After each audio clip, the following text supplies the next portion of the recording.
আমি একটা এসির কাস্টমারের শোরুমে একটা এসির সমস্যা, ওখান থেকে ফোন দিছে। আমি ওখানে ওই জায়গায় যাব কাস্টমারের এসির কাজ সমাধানের জন্য। আমরা বাইকে রওনা দিচ্ছি। আমরা অল্প কিছুক্ষণের মধ্যে কাস্টমার দোকানে আমরা পৌঁছে যাব। দোকানে আমরা বাইকে আছি, হালকা হালকা বৃষ্টি হইতে আছে, ঠান্ডা মোটামুটি ভালোই লাগতে আছে। হালকা বৃষ্টি হচ্ছে, বাইকে মজাই আলাদা। আমরা এখন যাচ্ছি গাজীপুর মণিপুরে, সেই নাম করা জায়গার নাম মণিপুর।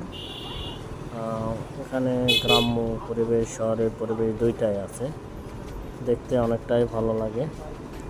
এই জন্য আসছি আমরা। এখন আমরা অল্প একটু পথ আছে, এই পথের ভিতরে আমরা কাছাকাছি চলে আসছি কাস্টমারের বাসা। এখন চলে আসছি। এখানে সমস্যা হচ্ছে এসিতে আপনার ঠান্ডা হয় না।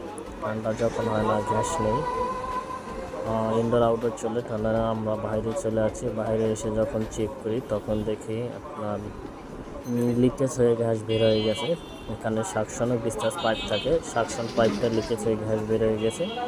এখন এটা রিপেয়ারিং করে আমরা গ্যাস করব। পরবর্তী যখন গ্যাস করব অবশ্যই আপনাদের কাছে ভিডিওটা শেয়ার করব। সবাই পাশে থাকুন ইনশাল্লাহ।